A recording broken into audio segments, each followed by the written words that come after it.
민주당 내부는 그럼 어떻게 할 것인지 사실은 이제 고법으로 넘어가서 1심에서 했던 형량, 그러니까 집행유예 형량이 아니라 벌금형으로 다시 그칠 수 있는 그런 확률도 존재하긴 합니다. 지금은 워낙 예측 불가능한 상황들이 많이 벌어지고 있기 때문에 박창원 교수님, 민주당 그리고 이재명 후보 입장에선 어떻게 이걸 받아들이게 될까요?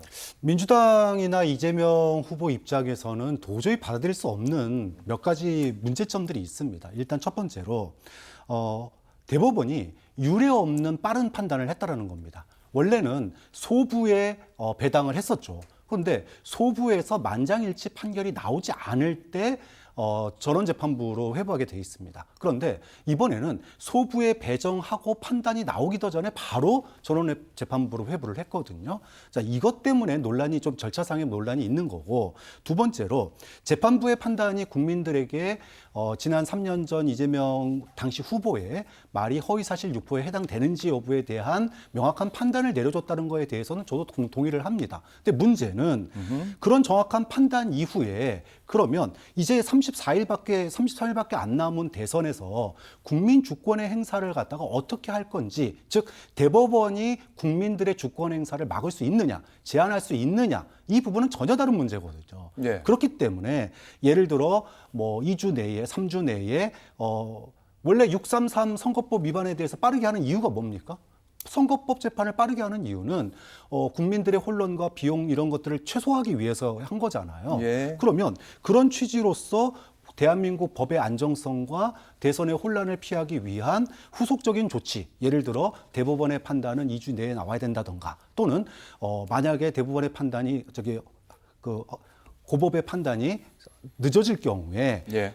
이재명 후보의 당선 시에 재판이 중단된다던가 뭐 이런 거에 대한 후속적인 판단이 있으면 그것에 대해서 문제 제기를, 예를 들어 재판을 계속 한다라고 그러면은 그걸 반대하는 쪽에서 헌법소원을 걸 것이고, 또 만약에 재판을 중단한다 그러면은 그것에 반대하는 또 국민의힘 쪽에서 헌법소원을 걸 겁니다. 그럼 거기에 따른 법적인 판단을 받아야 되는데 지금 후보 결정도 이미 돼 있는 상태고, 그 다음에 대선이 33일밖에 안 남은 상황인데, 그런 대한민국의 국민 주권을 갖다가 정말로 뭐라 그럴까요?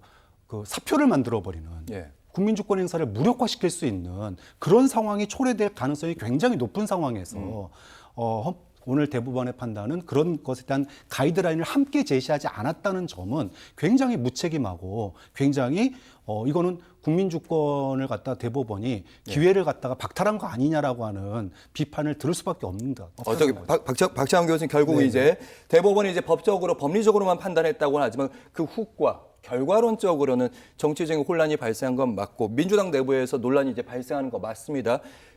이재명 후보가 그렇다고 해서 아직 절차들이 좀 남아있는데 이대로 후보에서 내가 나오겠습니다. 내려가겠습니다. 민주당은 다른 후보 준비하십시오.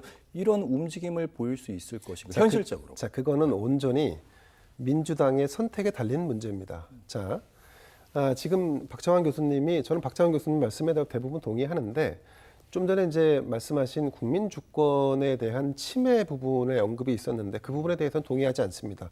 예를 들어서 유권자가 이재명이라고 하는 민주당 후보를 선택하지 못하게 되는 것이 국민 주권을 침해하는 거다? 그렇지 않습니다.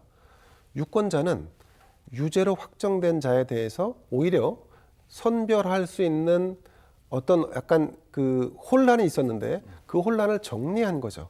이제 민주당은 그동안의 거짓말과 공직선거법 위반으로 자격이 박탈될 가능성이 상당히 높았음에도 불구하고 선출한 이재명에 대해서 손절을 하고 새로운 대안을 내면 됩니다. 민주당 지지자 입장에서는 이 상황이 충격이고 혼돈이고 혼란일 수밖에 없죠. 하지만 전체 유권자의 법 이득 차원에서 본다 그러면 대법원의 판단은 오히려 조속한 판단은 현명한 결정이었다고 저는 개인적으로 생각을 합니다.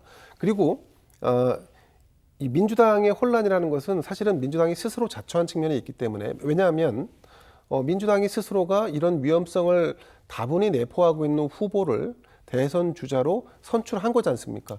그 결정은 존중하지만 법원의 판단에 의해서, 대법원의 판단에 의해서 이 후보자는 부적절하다라고 하는 대법원 판단이 내려졌기 때문에 다시 파기환송해서 최종 결정이 언제 내려질지는 차치하더라도 대법원의 결정에 따라서 유권자들, 특히 민주당을 지지하거나 민주당의 구성원들이 생각을 바꿀 필요가 있죠. 이 상황을 받아들일 수 없다라고 해서 거부할 수는 없습니다. 그리고 헌법소원도 마찬가지인데 지금 대한민국은 사법부의 최종 판단은 대법원이 내립니다.